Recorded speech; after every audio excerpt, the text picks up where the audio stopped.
Good afternoon. How was lunch? Let me ask that. Was it great? Did you have some coffee? Okay. Can we get them some coffees? I wish I had some coffees the day when my car went on the bridge. That's my car, ladies and gentlemen. I was coming back from the airport. I thought I was one of the busiest person. I should keep myself occupied with the mobile, doing my business, jet lagged, tired. All of a sudden, I open my eyes, and I see my car skidding over the cement barrier of the bridge. Looking to your left, there's nothing right. Looking to your right, there's nothing left.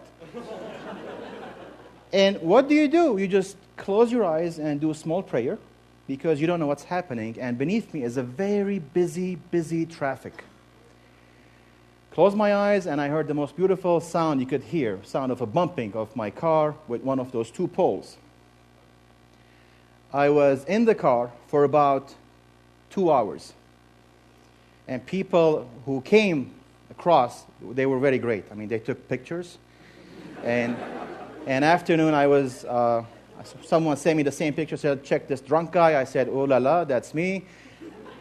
But being there, you're trapped for 2 hours. You can't move or you'll flip over. What do? I decided to jump out, and I called my dad. I said, Dad, I just had an accident. And he said, what happened to the car? I said, how inconsiderate can you be, Dad? I'm telling you, I just had an accident. He said, son, you called me. We're talking. You're okay. Did your car hurt anyone or damaged anything? I said, no, Dad, I'm sorry. And that minute, I learned that to listen to what people don't say as well. I learned many stuff that day. Be a better person, not seek perfection, but be perfectly human, because we all do mistakes, and we were going to learn. And I learned to take a taxi home. So, after such accidents, you can't help but to think that I want to be a better person, I want to do this, I want to do that. So I started to document what happened, and I sent it to friends through an email. The email was long. All it was missing a little bit of duduk music to make it more dramatic. And friends did not buy it. I asked one of the guys, did you read my mail? He said, excellent Photoshop, man. You did a great job. One of them said, hey, I just went through it. I'll read it later. And I thought I need to make it shorter and add my voice over it. Today I will share with you the lessons that I have learned from my last accident. Spooky, right? A self-hypnosis tape back from the 80s. You're a better person, you're a better person. Didn't work. And then I thought, what can I do to make it more interesting? So I started to work over it a little bit. And what we'll do, I want you to stare at the center of this circle for about 10 seconds, and I'll tell you when you take your eyes off. So the experience was great, and after this, I said that, okay, let me do what other people do, be a better person, take this knowledge and share it. Now, if you stop looking, look at the TED sign. It's going to move. Is it? Yeah. Give me yes. Yeah. Okay. Time that with 10. That was my feeling on that bridge.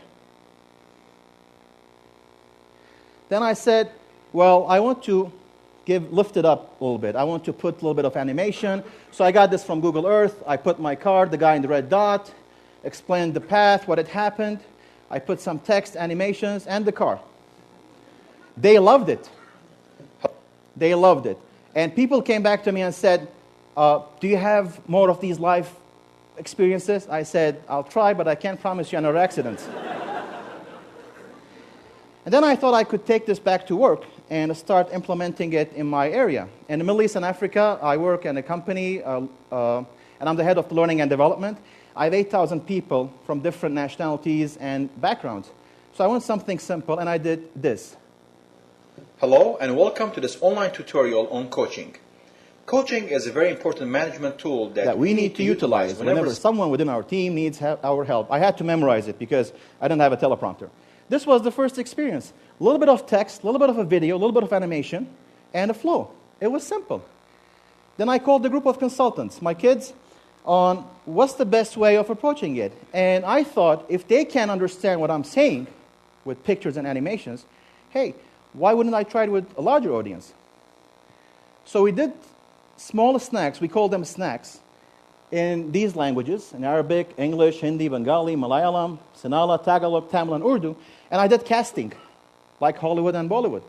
They came in, they spoke in front of the camera, it was great, we got them in, and after that, training attendance raised by 35% in 2 days after filming or after broadcasting them. What we did here is actually presenting a snapshot of what they're going to learn in the classroom. It's not the learning itself. It's not any kind of an e-learning tool. There's no clicking next. It's just simple promotion of, hey, if you come to this course, this is what you're going to get, and done by their favorite people. Now think of this in universities, schools, kindergartens. Check your favorite teachers or favorite topics and start having them and promote them. Nothing fancy, nothing long, just simple presentations, simple animations, or an animation. It's up to you. And think of the amount of topics that you can introduce. Process control of snack, for example. What we will learn for kindergarten for shapes, basic shapes and rectangles. And the fishbone diagram. This is something we did if we want to explain something complex, how we could bring things together. And this is how we did it. If you can operate a mobile phone, I guarantee that you will be able to do this. I'm not an animator. I'm not a graphic designer. But bringing simple stuff together creates this effect. And you can have your own snacks library. This is my friend, by the way. He is using the Facebook like wherever he goes. So this is for you, buddy. I was having a discussion about the snacks that we prepared with one of my colleagues, and I said, we do it this way, we package it. He said, you know what, you're doing something similar to marketing. We do the same. I said, how do you do the same? He said, as marketers, what we do is get the product, make it look good, because we want to sell it, so that people would buy it, consume it, and go ahead and buy again. I said, that's right, it's very similar.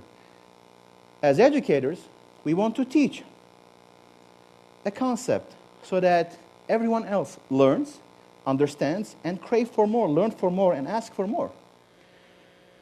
Now, this is a question.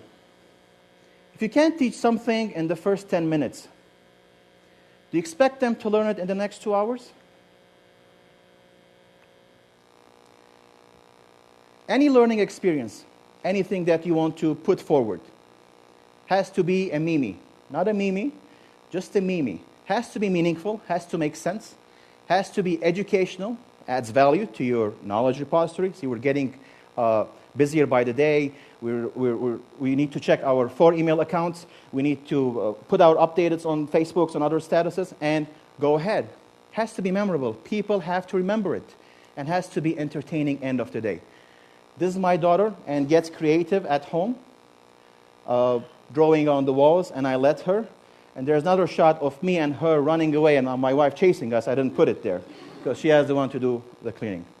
I thank you all for being part of my day, my week, and my life. Thank you very much.